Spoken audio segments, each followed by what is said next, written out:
Yo! Cette semaine, ça va être le top 5 des jeux à emporter en vacances. Du coup, chaque jour, il y aura un top 5. C'est des jeux qui sont en petite boîte, petit format, qui peuvent être facilement pris en vacances. Voilà. Et on commence ce top 5 avec les jeux solo.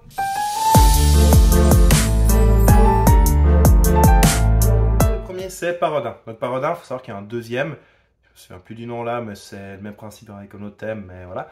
C'est un jeu un peu puzzle où on va avoir des dés qui ont différentes faces et il va falloir équilibrer les deux côtés, séparés en deux tailles, ça va faire le même nombre de points.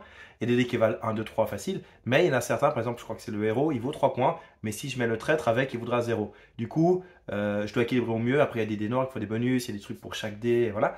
Et voilà, c'est un jeu puzzle où on doit équilibrer au mieux les deux tas. Il y a une quarantaine de puzzles de base, mais on peut aussi jeter les dés et essayer de trouver le plus rapidement possible la bonne solution.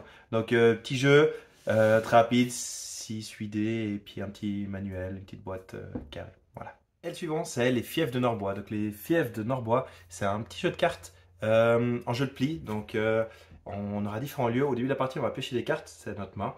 On aura différents lieux qui vont de 0 à 7, c'est le nombre de plis qu'on va faire sur chacun de ces lieux. On choisit un de ces lieux en fonction de notre main.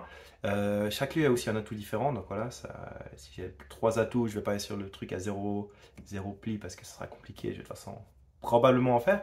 Et du coup après c'est très simple, je pioche une carte sur le lieu et ensuite moi je joue une de mes cartes, je dois la faire suivre, enfin correspondre, et si j'ai pas la couleur, je joue ce que je veux. Et celui qui a la plus grande valeur dans la couleur gagne, sauf l'atout prime. Et voilà, en gros, on a juste 4 capacités qu'on peut utiliser pendant la partie, et puis il faut essayer de faire le nombre exact. Donc si c'est 6, je dois faire 6 plis, et si je gagne, ça donne des étoiles. Plus c'est espacé, plus c'est compliqué, donc plus ça vaut le point.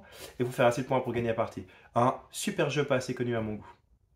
Le suivant, c'est Insurmontable. Insurmontable, c'est un petit jeu de la gamme des Button Shy Games, des Wallet Games, qui a été traduit par Matago il n'y a pas si longtemps, les micro-games. Donc forcément, dans ce thème de top 5 pour les jeux portables, il y en a 2-3 qui vont sortir.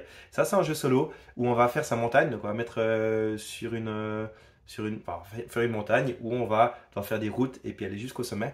C'est en différents niveaux de difficulté où il y a de plus en plus de contraintes qui se rajoutent. Je dois pas être l'alpiniste et ça. Et à mon tour, je mets une carte pour augmenter, pour créer un peu la montagne. Ou alors je la défausse pour faire le pouvoir qui est des petits pouvoirs, voilà, comme ça. Petit jeu, donc cette gamme a toujours 18 cartes. Jeu en solo, un peu puzzle game qui est très sympa aussi. Pour le suivant, One Deck Dungeon, c'est le plus gros sur cette liste, donc au niveau de la boîte et au niveau des règles peut-être, ça reste portable, hein, mais voilà. On est dans un donjon, on va ouvrir des portes petit à petit et c'est des épreuves qui sont derrière, et ça se joue avec des dés. On a un personnage où on va recevoir un certain nombre de dés, et pour passer ces épreuves, il y a de la force, l'agilité, ce genre de choses. Je jette les dés et j'essaie de passer. Si je ne recouvre pas toutes les cases de la carte problème, la carte, ouais. Je vais avoir des trucs négatifs, mais je continue jusqu'à repasser l'obstacle. Et quand je passe l'obstacle, je peux l'ajouter de différentes manières pour gagner de l'expérience, pour m'ajouter des nouveaux dés, des nouvelles potions ou des pouvoirs qui permettent de modifier des dés. Et voilà. Donc ça joue pas mal sur la chance. Et en fait, mais il y a beaucoup de façons de changer ces dés. Et on fait 3 niveaux, ensuite il y a un boss à battre. Et voilà, il joue seul ou à 2 joueurs. Et très sympa, il y en a 2 qui sont sortis maintenant, avec une extension, si je dis pas de bêtises. Voilà. Et le dernier liste, c'est aussi un micro-game, format porte-monnaie comme ils disent. C'est l'île des prédateurs. Donc c'est un jeu style solitaire où on a des pions, puis on doit se passer par-dessus. Là, on aura une grille de cartes avec différents animaux et ils vont se manger. On peut toujours manger un animal qui a 1, 2 ou 3 en dessous de l'autre, donc de valeur 1, 2 ou 3 en dessous. Donc si j'ai un 7, je peux manger un 6, 5 ou 4. Et en plus, dans des petits pouvoirs. Et le but va être de manger le plus possible, voire tout sauf le dernier. Et voilà, il faut optimiser ça le plus possible. Voilà pour ce top 5 des jeux solo. À demain pour celui des jeux à 2 joueurs.